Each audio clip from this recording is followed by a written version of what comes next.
कभी सोचा है कि आज के जो देश हैं जैसे कि फ्रांस, जर्मनी और इटली, क्या ये हमेशा से ऐसे ही थे? तो चलिए आज हम एक ऐसी कहानी में चलते हैं जिसने पूरे यूरोप का नक्शा ही बदल कर रख दिया था।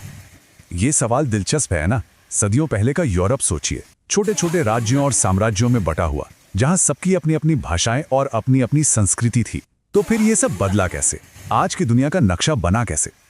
इसकी शुरुआत हुई थी एक बहुत बड़े आइडिया से। तो ठीक है, चलिए इस कहानी में थोड़ा और गहरा उतरते हैं। ये सब शुरू हुआ एक क्रांति से। हाँ, एक ऐसी क्रांति जिसने सिर्फ एक देश को नहीं बदला, बल्कि पूरी दुनिया को सोचने का एक नया तरीका दे दिया। साल था 1789। फ्रांस में एक ऐसी क्रांति हुई जिसने, सच पूछिए तो, राजशाही की नींव ही हिलाकर रख दी। और इसी क्रांति से जन्म हुआ दो नए शब्दों का, राष्ट्र और नागरिक। सोचकर देखिए, ये शब्द जो आज हम इतने आराम से इस्तेमाल करते हैं, उनकी शुरुआत यहाँ से हुई थी। जरा इसकी कल्पना कीजिए, एक दिन कोई सिर्फ एक राजा की प्रजा है और अगले ही दिन वो एक ऐसे राष्ट्र का नागरिक बन जाता है जहां उसके अपने अधिकार हैं। ये सिर्फ कोई पॉलिटिकल चेंज नहीं था, ये तो लोगों की पहचान में, उनके अस्तित्व में एक बहुत बहुत बड़ा बदलाव था। और इस नए आइडिया के साथ पता है क्या हुआ? बड़े बड़े बदलाव आए। लोगों को अब सिर्फ प्रजा नहीं समझा जाता था, नहीं, अब उन्हें मिले समान अधिकार। देश की एक पहचान बनी, एक संविधान, एक झंडा और हाँ, एक राष्ट्रगान। और फिर इतिहास के पन्नों में एंट्री होती है एक ऐसे शख्स की जिसने इन आइडियाज को पूरे यूरोप में फैला दिया। नाम था नेपोलियन बोनापार्ट। जहां जहां उसकी सेनाएं पहुंची, वो अपने साथ सिर्फ हथियार नहीं बल्कि क्रांति के ये नए विचार भी लेकर गईं। तो बात यह है कि नेपोलियन ने सिर्फ लड़ाइयां नहीं जीती, उसने कानून भी बनाए। उसका जो नेपोलियनिक कोड था वो एक गेम चेंजर था, एक ऐसा डॉक्यूमेंट जिसने साफ साफ कहा कि कानून के सामने सभी नागरिक बराबर हैं। उस जमाने के लिए ये सोच पाना भी बहुत बड़ी बात थी, अकल्पनीय था। लेकिन जैसा कहते हैं ना, हर एक्शन का एक रिएक्शन होता है। यूरोप की जो पुरानी ताकतें थीं, जो राजा महाराजा थे, वो इन नए विचारों से डर गए थे। उन्होंने कोशिश की कि वक्त की सुई को पीछे घुमा दें, और इसी कोशिश से शुरू हुआ एक नया संघर्ष। तो अब मैदान में दो खिलाड़ी थे। एक तरफ थी 1815 की वियना कांग्रेस, जिसमें सारे राजा थे, मेटरनिच जैसे नेता थे जो बस पुरानी व्यवस्था को बरकरार रखना चाहते थे। और दूसरी तरफ था मिडिल क्लास, जो आज़ादी और बराबरी के नए लिबरल विचारों से पूरी तरह इंस्पायर हो चुका था। लेकिन यहाँ एक बात याद रखनी बहुत जरूरी है, शुरुआती लिबरलिज्म भी परफेक्ट नहीं था। समानता की, इक्वालिटी की इतनी सारी बातों के बावजूद महिलाओं को अभी भी अपने हक के लिए लड़ना पड़ रहा था, और इसमें वोट देने का अधिकार भी शामिल था। इसी उथल-पुथल के दौर में कुछ नए हीरोज सामने आए। इनमें से एक थे ज्यूजेप्पे मैजिनी, एक इटालियन क्रांतिकारी जिनका बस एक ही सपना था, जो बिखरे हुए इटालियन राज्य थे ना, उन सबको मिलाकर एक यूनाइटेड इटली बनाना। और इस सपने के लिए उन्होंने यंग इटली नाम की एक सीक्रेट सोसाइटी भी बनाई। तो चलिए अब देखते हैं कि ये सपना पूरा कैसे हुआ।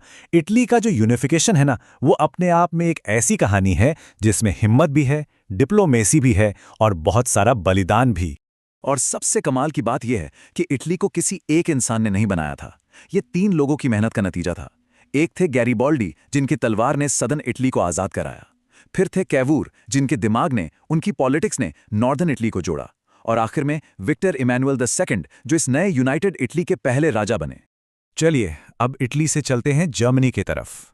इटली की ही तरह जर्मनी भी उस वक्त छोटे छोटे राज्यों में बटा हुआ था, लेकिन जर्मनी के एक होने की कहानी इटली से बहुत अलग थी।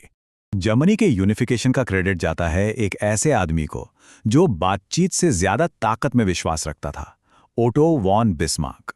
उनका साफ मानना था कि जर्मनी का फ्यूचर भाषणों से या डिबेट से तय नहीं होगा, नहीं, ये तय होगा खून और लोहे से, यानी जंग और मिलिट्री पावर से। और बिस्मार्क की ये ब्लड एंड आयरन पॉलिसी काम कर गई। 1871 में जर्मनी एक यूनाइटेड नेशन बन गया और यूरोप के नक्शे पर एक नई सुपर पावर का जन्म हुआ। तो ठीक है, अब देश तो बन गए, लेकिन अब सवाल ये था कि इन देशों को एक चेहरा कैसे दिया जाए, एक सिंबल, एक पहचान।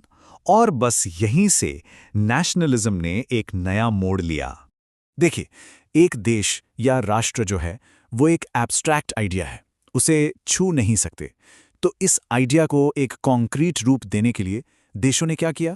उन्होंने मारियान फ्रांस के लिए और जर्मीनिया जर्मनी के लिए जैसे फीमेल फिगर्स बनाए।